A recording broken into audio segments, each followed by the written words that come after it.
Hey viewers, welcome to our channel Self Help. My name is Rohit. Today I am going to discuss about the book written by Brian Tracy, Eat That Frog.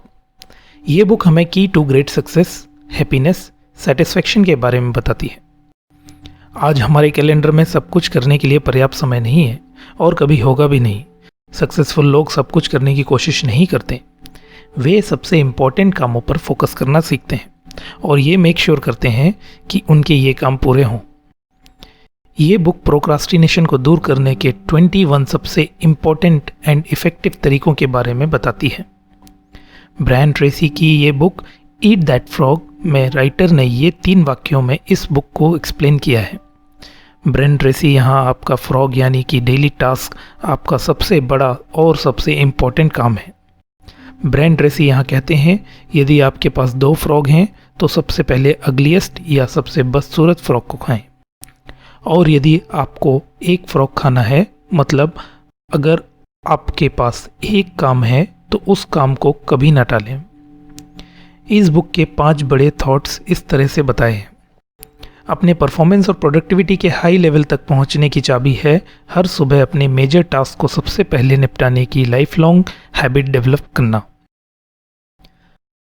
अपने goals के बारे में सोचिए और उनका review daily करिए। हर सुबह अपने सबसे इम्पोर्टेंट गोल को अचीव करने के लिए सबसे इम्पोर्टेंट वर्क पर एक्शन लें। पेपर पर लिखें, हमेशा लिस्ट बनाकर काम करें। इम्पोर्टेंट और अनइम्पोर्टेंट काम करने के बीच चूज़ करने की आपकी एबिलिटी ज़िंदगी और काम में आपके सक्सेस होने का मोस्ट इम्पोर्टेंट पॉइंट है।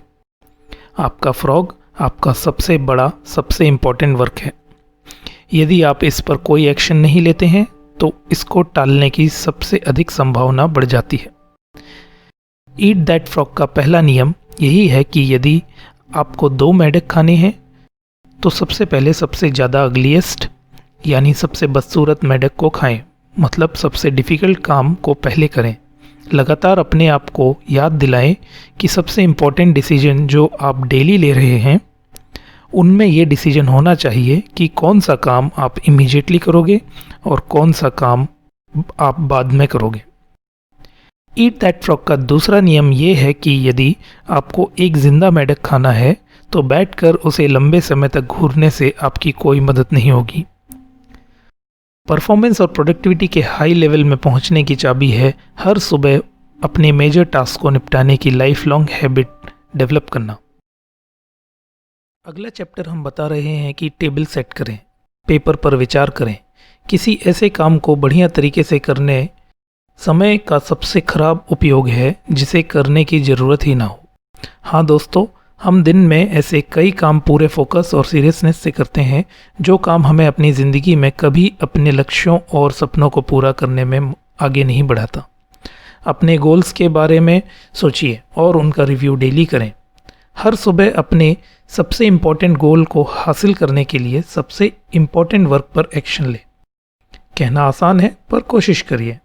सुबह सुबह पूरी ईमानदारी के साथ अपने आप से पूछिए कि आपका आज का सबसे इम्पोर्टेंट टास्क कौन सा है जो आपको आपके सबसे इम्पोर्टेंट लक्ष्य के पास लेके जाएगा। हर दिन को एडवांस में प्लान करें। हाँ दोस्तों, ये बेहद आवश्यक है। हमेशा एक लिस्ट बनाकर कार्य करें। वर्क डे के कामों की लिस्ट एक रात पहले बनाएं, क्योंकि अगर एक रात पहले लिस्ट बना के फिर सोएंगे तो आपके डीपर सबकॉन्शियस माइंड तक जाएगा। You need different list for different purpose. हाँ दोस्तों, आपके career, family, intellectual growth, emotional growth, spirituality, health, ये सारे के सारे पर्पज़ अलग अलग होते हैं। ये लाइफ के डिफरेंट सेगमेंट होते हैं। तो इन अलग अलग उद्देश्यों के लिए अलग अलग लिस्ट बनाना जरूरी है। सबसे पहले आपको एक मास्टर लिस्ट बनानी चाहिए जिस पर आप सब कुछ लिखिए जिसे आप फ्यूचर में करना चाहते हैं। दूसरा, आपके पास एक मंथली लिस्ट होनी चाहिए, ऐसे कामों की लिस्ट जो महीने के अंत तक करना चाहते हैं। तीसरा, आपके पास वीकली लिस्ट होनी चाहिए जिससे पूरे वीक के कामों को एडवांस में प्लान करते हैं। एंड में आपको अपने मंथली और वीकली लिस्ट में से टास्क निकालने हैं जिसे आप डेली बेसिस पे अपनी डेली लिस्ट के अंदर अपने डेली टाइम टेबल के अंदर लिखेंगे और फिर धीरे धीरे अपने टास्क को पूरा करेंगे। 80-20 नियम, the Pareto principle of 80-20 rule को अपनाएं दोस्तों। काम शुरू करने से पहले हमेशा खुद से पूछिए कि ये काम मेरी एक्टिविटी के टॉप 20% में है या बॉटम 80% में। अगर बॉटम 80% में है तो ये तो क्लियर है कि आपको इसको इतनी तवज्जो नहीं देनी है। छोटी एक्टिविटीज़ को पहले करने के टेम्पटेशन को कंट्रोल करें। हमारे अंदर एक टेम्पटेशन होती है कि हम हमेशा सबसे इजी काम सबसे पहले करना चाहते हैं, सबसे छोटा काम सबसे जल्दी सुलटाना चाहते हैं।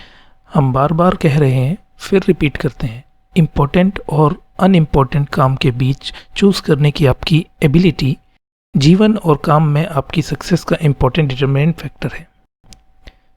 ध्यान रखिए, परिणाम पर विचार करें। लॉन्ग टर्म थिंकिंग से शॉर्ट टर्म डिसीजन मेकिंग में सुधार होता है। याद रखिए, ये जानना कि आपके काम में लॉन्ग टर्म में आपके लिए क्या इम्पोर्टेंट है। आपके शॉर्ट टर्म के काम की प्रायोरिटी के लिए गए डिसीजन आपके लॉन्ग टर्म के गोल के एकम्प्लिशमेंट में बहुत मदद करते हैं। कुछ भी काम शुरू करने से पहले आपको हमेशा अपने आप से ये पूछना चाहिए कि ये कार्य करने या ना करने के पोटेंशियल रिजल्ट्स क्या हो सकते हैं। वापस दोहराना चाहूँगा, कुछ भी काम शुरू करने से पहले आपको हमेशा अपने आप से ये पूछना चाहिए कि ये कार्य करने या ना करने के पोटेंशियल रिजल्ट्स क्या हो सकते हैं। ध्यान रखिए, भविष्य के इरादे आज के एक्शन को इन्फ्लुएंस और निर्धारित करते हैं। सक्सेसफुल लोग ऐसे लोग होते हैं जो शॉर्ट टर्म में सेक्रीफाइस करने को हमेशा तैयार रहते हैं ताकि वे लोग लॉन्ग टर्म से अधिक रिवार्ड हासिल कर सकें। मोटिवेशन के लिए किसी मोटिव के होने की बहुत आवश्यकता है दोस्तों। आपकी चॉइसेस, डिसीजंस और बिहेवियर्स के पोटेंशियल कॉन्सिक्वेंसेस के बारे में लगातार सोचना आपके कामों और पर्सनल लाइफ में आपको रियल प्रायोरिटीज़ को सेट करने के सर्वोत्तम तरीकों में से एक होता है। The law of forced efficiency, इसके अनुसार सब काम करने के लिए कभी भी पर्याप्त समय नहीं होता, पर सबसे इम्पोर्टेंट काम करने का हमेशा पर्याप्त समय होता है। आप अपने आप से पूछिए, मेरी हाईएस्ट वैल्यू वाली एक्टिविटीज़ क्या है। पूछिए, ऐसा कौन सा काम है जो सिर्फ मैं ही कर सकता हूँ, और अगर मैं उसे बहुत अच्छा करूँगा तो मैं अपने आसपास क्या बदलाव ला सकता हूँ। अभी मेरे समय का सबसे वैल्यूएबल यूज़ क्या है। इस पल मेरा सबसे बड़ा फ्रॉक क्या है। इन प्रश्नों को अपने आप से पूछिए दोस्तों। इम्पोर्टेंट टास्क पहले करें और जब पहला टास्क कर रहे हों उस वक्त दूसरा टास्क बिल्कुल भी ना करें। Principle number 2, plan every day in advance. Time management का एक इम्पॉर्टेंट 6P फॉर्मूला है जो ये बोलता है कि proper prior planning prevents poor performance. काम स्टार्ट करने से पहले बस कुछ मिनट्स का प्लान करना आपके कई घंटे बचा सकता है और आपके कामों को जल्दी ख़त्म कर सकता है बिना किसी प्रॉब्लम क्रिएट किए, क्योंकि बहुत बार प्लान का ना होना कन्फ्यूजन क्रिएट कर देता है जो एट द एंड हमें प्रोक्रास्टिनेट करने को मजबूर कर देता है। समय खराब करने वाले कामों और सिमिलर एक्टिविटी को छोड़ें दोस्तों। टीवी ना देखें और इसके बजाय अपने परिवार के साथ समय बिताएं। बुक्स पढ़ें, व्यायाम करें या कुछ और करें जो आपके जीवन की क्वालिटी को बढ़ा सकता है। अपनी वर्क एक्टिविटीज़ को लिखें और उन कामों की पहचान करें जिन्हें आप किसी और को करने के लिए दे सकते हैं, यानी डेलीकेट कर सकते हैं या छोड़ भी सकते हैं, ताकि आप ज़्यादा इम्पोर्टेंस रखने वाले कामों के लिए समय निकाल सकें। ABCDE technique. ABCDE टेक्निक एक बहुत ही सिंपल और प्रायोरिटी टेक्निक है जो एकदम पक्का करती है कि हम अपने टाइम का सही यूज़ कर रहे हैं। जब आप अपने कामों की सारी लिस्ट बना लोगे तो नेक्स्ट काम आपको ये करना है कि आपको लिस्ट में लिखे गए हर एक काम को ABCD या E इनमें से कोई एक अल्फ़ाबेट से मार्क करना होगा। A ऐसे काम हैं जो बहुत इम्पोर्टेंट हैं जिसे आपको करना ही चाहिए। इसका ना होने से सीरियस नेगेटिव रिजल्ट्स हो सकते हैं। B ऐसे काम हैं जो इम्पोर्टेंट होंगे जिन्हें आपको करना चाहिए और इनके ना होने से हमें थोड़ी बहुत प्रॉब्लम हो सकती है। C कैटेगरी के काम करना अच्छा होगा, परंतु इन कामों को करने के कोई कॉन्सिक्वेंसेस नहीं होंगे, चाहे आप इन्हें करें या ना करें। डी वो काम होंगे जिन्हें हम दूसरों से करवा सकते हैं, जिनका हमारा खुद से करना ज़रूरी नहीं। ये काम आप किसी और को सौंप सकते हैं, यानी डेलीगेट कर सकते हैं। ई कैटेगरी के काम हम पूरी तरीके से छोड़ सकते हैं, क्योंकि इन कामों को ना करने से हमें ज़रा भी फ़र्क नहीं पड़ेगा और इन्हें हम एलिमिनेट कर सकते हैं। ये प्रिंसिपल मैंने आपको eat that frog by Brian Tracy book से बताए हैं, जो टाइम मैनेजमेंट और प्रोक्रास्टिनेशन को ख़त्म करने के बहुत ही अच्छे तरीके बताती है। अगर आप वो सारे तरीके सीखना चाहते हैं तो आप डिस्क्रिप्शन में दिए गए लिंक में जाकर इस बुक को खरीद सकते हैं। अभी के लिए मेरे चैनल के होम पेज पे जाकर उधर बने बेल आइकन पर क्लिक कर दें, ताकि आप ये सारी यूज़फुल नॉलेज कभी मिस ना करो। लाइक करें, कमेंट करें, शेयर करें और सब्सक्राइब करें। मैं और भी ऐसी बातें आपके साथ शेयर करता रहूँगा, यूजुअली हर week. And finally, thanks for watching.